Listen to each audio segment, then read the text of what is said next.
Hello everyone, welcome back to మోమోహో.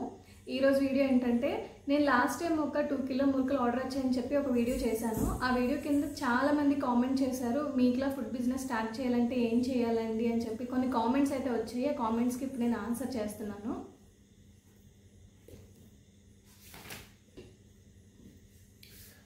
అంటే mostly ఎక్కువగా వచ్చే కామెంట్స్ని ఇలా నోట్ చేసుకొని చెప్తున్నాను.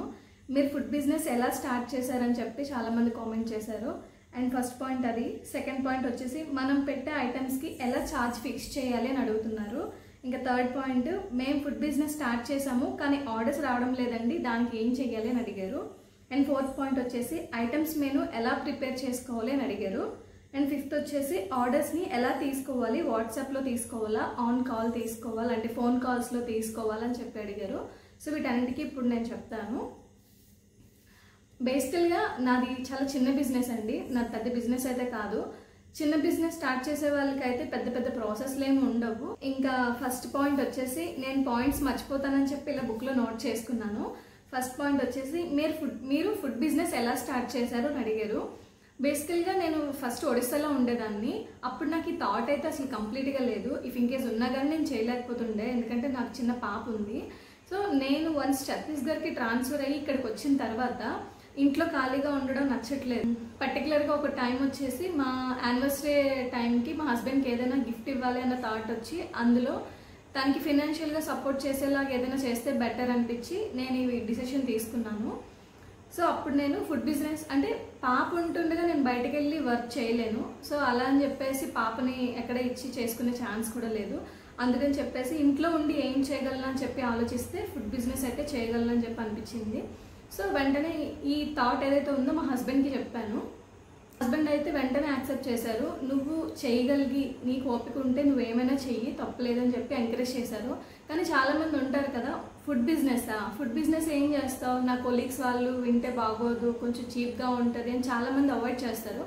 కానీ అలా కాదు, ఖాళీగా ఉండకుండా ఏదో ఒకటి చేస్తానన్నావు చూడు అని చాలా ప్రౌడ్గా ఫీల్ అయ్యారనమాట. అదే చాలు, చేస్తానన్నావు, చెయ్యి, నీకు ఎలా నచ్చితే అలా చెయ్యి అని ఒక సపోర్ట్ చేశారు. అలా సపోర్ట్ చేయడం కూడా చాలా ఇంపార్టెంట్ ఇంట్లో. సో నేను అలా స్టార్ట్ చేశాను. ఇంక సెకండ్ పాయింట్ వచ్చేసి, మనం పెట్టే ఐటమ్స్కి ఎలా ఛార్జ్ ఫిక్స్ చేయాలి అని అడుగుతున్నారు. సో దానికైతే నేను ఒక ఎగ్జాంపుల్ చెప్తాను.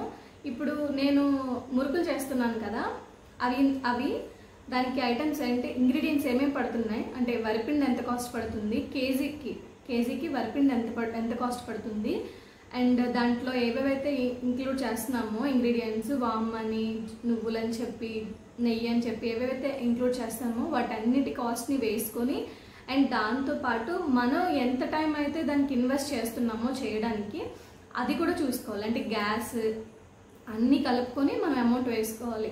అంటే ఇప్పుడు మనం ఎంత టైం పెడుతున్నామో అని చెప్పి అంత అంటే కొంతమంది వేరే పనులు చేసుకుంటూ దాన్ని చేస్తారు, లేకపోతే పర్టికులర్గా దానికే టైం ఇస్తారు. సో చెప్పలేం కదా.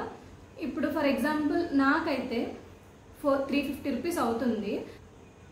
కవర్స్కి ప్యాకింగ్ చేస్తాం కదా, ప్యాకింగ్ కవర్స్కి, రబ్బర్స్ అని ఇవన్నీ ఏవేవైతే ఉన్నాయో వాటన్నిటికీ కలుపుకొని 350 రూపీస్ అవుతుంది. సో నాకు 100 రూపీస్ వేసుకుంటున్నాను నా కష్టానికి. సో అలా 450 రూపీస్ నేను ఫిక్స్ చేశాను మురుగుల కోసం. సో కాస్ట్ అయితే అలా ఫిక్స్ చేసుకొని మన కష్టానికి సపరేట్ అమౌంట్ వేసుకొని, ఎంతైతే మనకి బయట ఇంగ్రీడియంట్స్కి వాటికి ఎంతైతే అమౌంట్ పర్చేస్ చేస్తున్నామో దాని అమౌంట్ దానికి తగ్గ కాస్ట్ అనేది ఫిక్స్ చేసుకోవాలి. ఇంకా థర్డ్ వచ్చేసి, మేము ఫుడ్ బిజినెస్ స్టార్ట్ చేసాం కానీ ఆర్డర్స్ రావడం లేదు, ఏం చేయాలి అని అడిగారు. ఫుడ్ బిజినెస్ స్టార్ట్ చేసాంలే, ఆర్డర్ వచ్చినప్పుడు తీసుకుంటాంలే అని చెప్పేసి సైలెంట్గా ఉంటే అవ్వదు.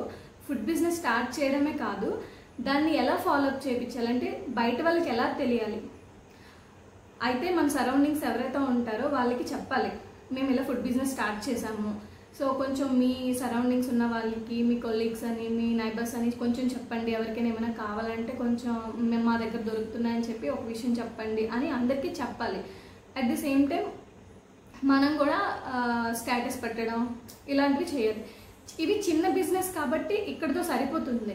కానీ పెద్ద పెద్ద బిజినెస్ చేసే వాళ్ళు ఉంటారు కదా, వాళ్ళు ఏంటంటే ఫస్ట్ ఈ ప్రమోషన్స్ అని చాలామందికి ఇలా యూట్యూబ్ ఛానల్ ఉన్న వాళ్ళకి మేము అంటే ఫుడ్ పంపించి అంటే ప్యాకింగ్స్ పంపించి ఆర్డర్స్ ఆన్లైన్లో పంపించి కొలాబరేట్ చేయమంటారనమాట. అంటే వాళ్ళ కోసం చెప్పమంటారనమాట.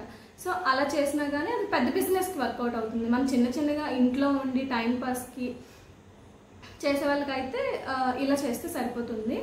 అండ్ ఆర్డర్స్ రావడం లేదు అని అంటున్నారు కదా, ఆర్డర్స్ ఏవి మన దగ్గరికి రావండి.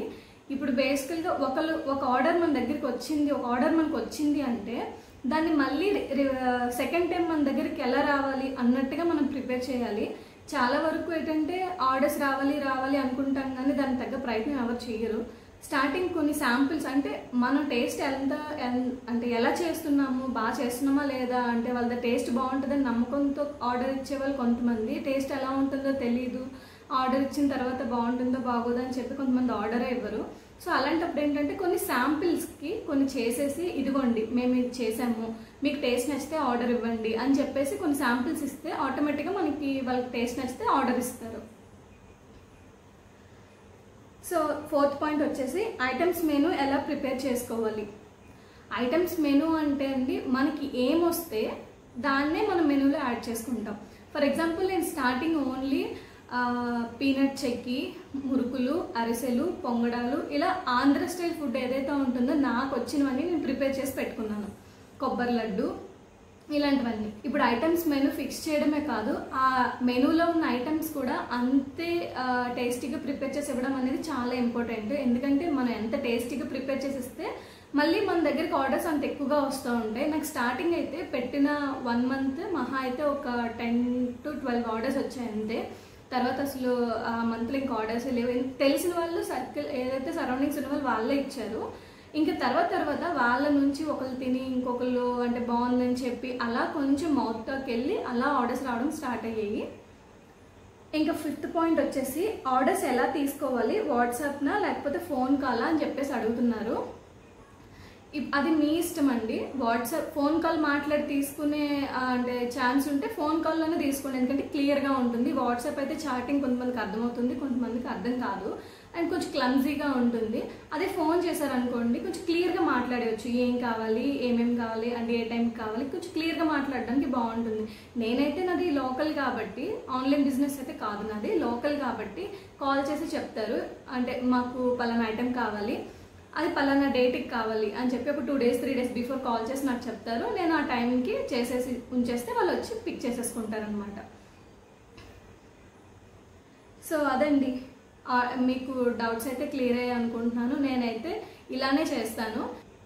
ఇంకంతే అండి. మీకు ఇంకేమైనా డౌట్స్ ఉంటే వీడియో కింద కామెంట్ చేయండి, నేను డెఫినెట్గా రిప్లై ఇస్తాను. అండ్ ఈ వీడియో నచ్చితే మాత్రం ప్లీజ్ లైక్ చేయండి, సబ్స్క్రైబ్ చేసుకోండి.